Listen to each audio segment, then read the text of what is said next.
We've actually played with AI early on. I mean, AI has been around for years, right? It's just ChatGPT made it more on the scene, like, oh my Yeah, God, I ask it a question and it gives me some content. right. Like, okay, that's one use of it. AI and machine learning, there are nuances between the two, but they're similar Yep. technologies. We built for us, again, because we've been building this since 2005.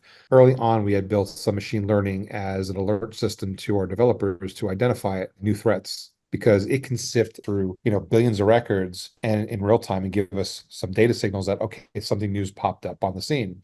Because it's something that has to get figured out and built and thought of, we haven't gone so far as to have AI craft that for us.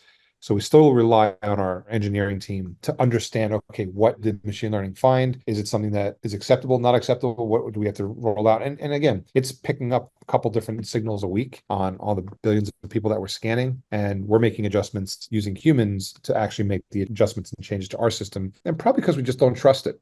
We like the process that we've built over the last 20 years. It's proven success. The machine learning is great because it's just in charge of giving us, insight as to where the stuff is popping up, just because it can sift through all that data so quick. Once we get that data in-house, we're able to make some adjustments and move forward with, new updates that we need. That's where we're seeing it. Down the road, one thing that we're watching is AI is being used to write bots for people to try to get around systems like us. So that becomes Mm. more of a concern. Like right now, if you go into the dark web and do a search for fraud GPT, it'll write you a bot, and you have to know how to deploy it still. But at the end of the day, it'll do the heavy lifting of what you're having issues with. And it's only going to get smarter as more and more people write bots in it, because of course that data is shared in the model and the model's going to get better. And these are the kinds of things that advertisers need to watch out for, because it's a $120 billion market as of last year. That's a lot of money for, somebody who's looking to perform those type of activities and make that kind of money. It becomes very enticing. And it's one of those things that you just got to watch out for. AI is coming to hurt on that side.